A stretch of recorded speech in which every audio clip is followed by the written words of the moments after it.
Friends, welcome to my new blog. आप सभी को राधे कृष्णा। आई होप आप लोग अच्छे होंगे, स्वस्थ होंगे और खुशहाल होंगे। मैं भी अपना लड्डू का सारा काम वाम करके आ गई। उसके बाद मैंने सोचा कि मैं धनिया धुल के रख लूँ, क्योंकि धनिया का पंजीरी मैं बनाऊंगी। तो इसको मैं धुल कर और धूप में फैला दूंगी और फिर मम्मी बाद में इसको फटक देंगी, क्योंकि क्या पता कुछ पड़ा ही हो। फिर इधर मैं आ गई अपना पूजा वाला साफ़ करने के लिए, जहाँ मेरे लड्डू बैठते हैं। मैंने सोचा कि तब तक ये भी कर लेती हूँ, क्योंकि शाम को बहुत ज़्यादा मेरे पास काम हो जाएगा। फिर मैंने जल्दी जल्दी इसको भी क्लीन किया और इनके मैट को, टेबल कवर और बहुत सारे इनके सामान थे उसको मैं रखा है आंगन में धुलने के लिए। और फिर यहाँ मैं नीचे भी साफ़ कर ली और इनका जो झूला था उसको भी मैं निकाल ली, क्योंकि मैं डेली यूज़ नहीं करती हूँ झूला, क्योंकि थोड़ा मुझे गड़बड़ लगता है। मतलब लड्डू अगर मेरे उस पे बैठते थोड़ा गिरने का डर रहता है, तो इसलिए मैं ज़्यादा यूज़ नहीं करती। तो उसको भी अब निकाल लूँगी और थोड़ा उसको भी झाड़ उड़ कर फिर मैंने कपड़े भिगा कर मेज़ को पोछा, और जिसमें नीचे उनका मैं सामान रखती हूँ खाने पीने का, उसको भी अच्छे से पोछ लिया। और अभी मैं रखूँगी नहीं सामान, क्योंकि अभी थोड़ा गीला है, तो इसलिए मैं नहीं रखूँगी। और इनका डिब्बा उब्बा था, जो कपड़े ये नहीं पहनते उनको भी अच्छे से झाड़ उड़ लूँगी। झाड़ उड़ने के बाद फिर अब इसको यहीं रख दूँगी और चली आऊँगी फिर मैं अब सारा धुलने के लिए। सबसे पहले मैं सोची कि लाओ मैं इनका जो झूला उसको बाहर धूप में रख देती हूँ, थोड़ा धूप मिल जाएगा तो सही रहेगा, क्योंकि इस टाइम बारिश हो रहा था तो थोड़ा सिड़न आ गया था। फिर इधर मैं सारा आ गई धुलने के लिए। सबसे पहले मैंने इनके कपड़ों को और जिससे मैं इनके शरीर को पोंछती हूँ हैंकी को, सबको धुल लिया। उसके बाद जो टेबल कवर था उसको मैंने भिगा कर रख दिया, क्योंकि वो वाइट है तो थोड़ा जल्दी गंदा हो जाता। और इधर मैं इनका मैट भी धुल लूँगी।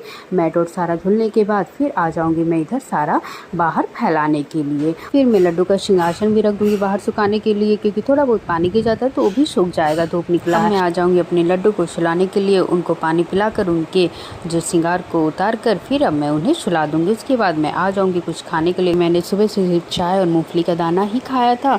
उसके बाद फिर मैं आ गई पूड़ी और सब्ज़ी खाने के लिए। मैंने थोड़ा पूड़ी और सब्ज़ी खाया। उसके बाद मैं चली गई आराम करने के लिए, क्योंकि शाम को अभी और भी काम हो जाएगा, तो मैं सोची अभी थोड़ा आराम कर लेती हूँ, क्योंकि शाम भी हो गया। तो लड्डू को मैंने जगा उगा कर उन्हें खिला उला कर भोग फिर मैं चली गई मार्केट के लिए, क्योंकि पापा बोले चलो अभी टाइम है तो चलो। तो फिर मैं बोली ठीक है, क्योंकि मुझे भी सामान लेना था।